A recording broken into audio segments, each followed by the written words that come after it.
बिस्मिल्लाहिर्रहमानिर्रहीम। दोस्तों, इस्लाम एक मुकम्मल ज़ाब्ता हयात है, लेकिन ये कैसा ज़ाब्ता हयात है? हम इस्लाम के मुताबिक अपनी ज़िंदगी कैसे गुजार सकते हैं? कहा जाता है कि इस्लाम एक स्कूल की तरह है। इस्लाम एक स्कूल है और ये दुनिया एक क्लास है। इसके अलावा इस क्लास में जो सिलेबस पढ़ाया जाता है वो कुरान पाक है। इसके अलावा रमज़ान इस सिलेबस का टेस्ट है जो रेगुलरली हमारे स्कूल में टेस्ट होते हैं। रमज़ान में हमारा इस्लाम का टेस्ट होता है। नमाज प्रैक्टिकल है। मोहम्मद सल्लल्लाहु अलैहि वसल्लम अजीम उस्ताद हैं और इस्लाम के उस्ताद हैं। ज़कात एक बेहतरीन इन्वेस्टमेंट है जो हमें बेहतरीन मुआवजा देगी। दुनिया में कोई इन्वेस्टमेंट कर देते हैं तो कहते हैं कि यार 10 साल बाद फ़ायदा होगा, 5 साल बाद फ़ायदा होगा।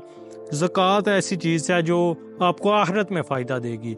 इसके अलावा नतीजा जैसे स्कूल में सुनाया जाता है, वो नतीजे का दिन इस्लाम के स्कूल में आखिरत का दिन है, क़यामत का दिन है। अल्लाह ताला एग्ज़ामिनर है।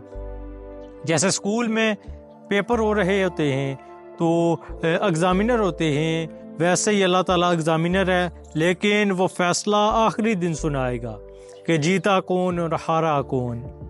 इसलिए जैसे स्कूल में कोशिश करते हैं, बल्कि हार्ड वर्क करते हैं, मेहनत करते हैं ताकि पहली पोजीशन आ जाए, ऐसे ही मेहनत करें।